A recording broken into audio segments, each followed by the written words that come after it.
සිය රටේ සිරහැපදේ දුම්රිය දෙපාර්තමේන්තුවට නම් ඒක පිට රටේ සිරිසැපදේ. එනර්ජයිස යන්ත්‍ර පිට රටින් වැඩි මිලට දේශීය නිෂ්පාදකයෙක්ගෙන් අවම මිලකට ඉතා සුළු මුදලකට සාපේක්ෂව මිලදී ගැනීම හැකියාව තියෙද්දී දුම්රිය දෙපාර්තමේන්තුවේ නිලධාරීන් අමාත්‍යවරයා හෝ දේශපාලන බලධාරීන් නෙවෙයි නිලධාරීන් විසින් එය පිට රටින් ආනයකින් මේ සූදානමක් තිබෙන බවට අද පුවත්පත් වලට විවේචනයක් ඉදිරිපත් කරලා තිබෙන නව උත්පාදකයෙක් මෙම නව උත්පාදකයා සඳහන් කරන ආකාරයට එම ශිරාන් පුෂ්පකුමාර යන මේ එනර්ජයිස යන්ත්‍ර ලංකාවේ නිෂ්පාදනය කරන දේශීය නව උත්පාදකයාගෙන් ලබා ගන්නා ලෙසද අමාත්‍යවරයාද නිලධාරීන්ට පසුගිය දිනක උපදෙස් ලබා දී ඇති බව තමයි පුවත්පත් වාර්තාවේ සඳහන් කර ඇත්තේ. ඉතින් මේ එනර්ජයිස යන්ත්‍ර කියන්නේ මොකක්ද? මේ එනර්ජයිස යන්ත්‍රයක් කියන්නේ සාමාන්‍යයෙන් මේ භාවිතා කරන්නේ අලි වැටවල් සඳහා. කියන්නේ දුම්රිය මාර්ගයේ විශාල වශයෙන් අලි දුම්රිය වනාලි සහ දුම්රිය මේ ගැටීමෙන් වනාලින් මිය යනවා. ඒ වගේම මේ රාජ්‍ය දේපොළටත් හානි සිදු වෙනවා. ඉතින් වනාලි ලංකාවේ සිටිය යුතුයි. දුම්රියක් ධාවනය යුතුයි. ඉතින් මේ සඳහා අලි නිතර මාරුවන අලි නිතර ගැවසෙන වන සංරක්ෂණ දෙපාර්තමේන්තුව රක්ෂිත වන ආදී වනපත් ප්‍රදේශවල මේ දුම්රිය මාර්ගයට සාපේක්ෂව යොදන ආරක්ෂිත විදුලි වැට සඳහා ඒ සෝලාර් හෝ බැටරි පද්ධතියෙන් ක්‍රියාත්මක විය හැකියි.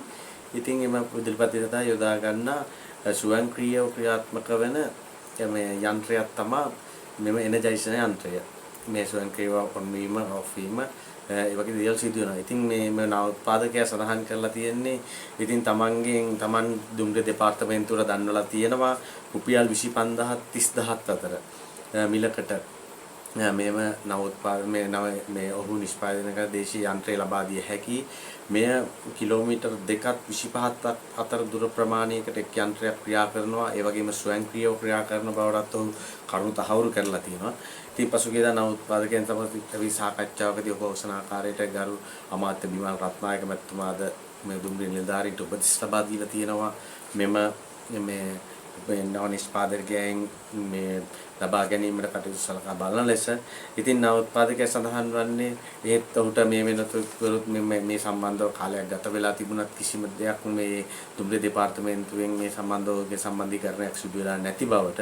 ඉතින් නව උත්පාදකයා වැඩිදුරටත් සඳහන් කරේ දුම්රිය දෙපාර්තමේන්තුව මේ වන විටත් පිටරටින් ආනයනය කරන මෙම එනර්ජයිස යන්ත්‍රය යන්ත්‍රය සාමාන්‍ය රුපියල් ලක්ෂ 2කට අධික මිලක් වුවත් ඒ ක්‍රියාත්මක කරන්නේ කිලෝමීටර් 2ක් පමණ දුරක් බවයි. ඒ කියන්නේ සාමාන්‍ය ලංකාවේ හදන යන්ත්‍රයට වඩා කාර්යක්ෂම යන්ත්‍රයක්. ඉතින් මිලියනත් අධිකයි රුපියල් ලක්ෂ 2ක් පමණ. ඉතින් රුපියල් 25000කට 30000කට වැනි මුදලකට මේ දේශීය නිෂ්පාදකයාගෙන් ලබා ගැනීම වෙනුවට දුම්රිය බලධාරීන් මේ පිටරටකින් ආනයනය කිරීමට කටයුතු කරනවා නම් ඉතින් මේ ජනතාවට නැවතත් අවබෝධ වී දේශපාලකයන් පමණක් නෙවෙයි මේ රට කෑමට රටේ දේපල වස්තු සූරා කෑමට කටයුතු කරන්නේ මෙම ජනතාවගේ බදු මුදලින් ඉගෙනගෙන බදු මුදලින් වැටුප් ලබන රාජ්‍ය නිලධාරීන් මේ වගේ අක්‍රමිකතාවලට විශාල වශයෙන් සම්බන්ධයි. මේවා සඳහා අදාළ බලධාරීන්ගේ ඔළුව විවර වේවා.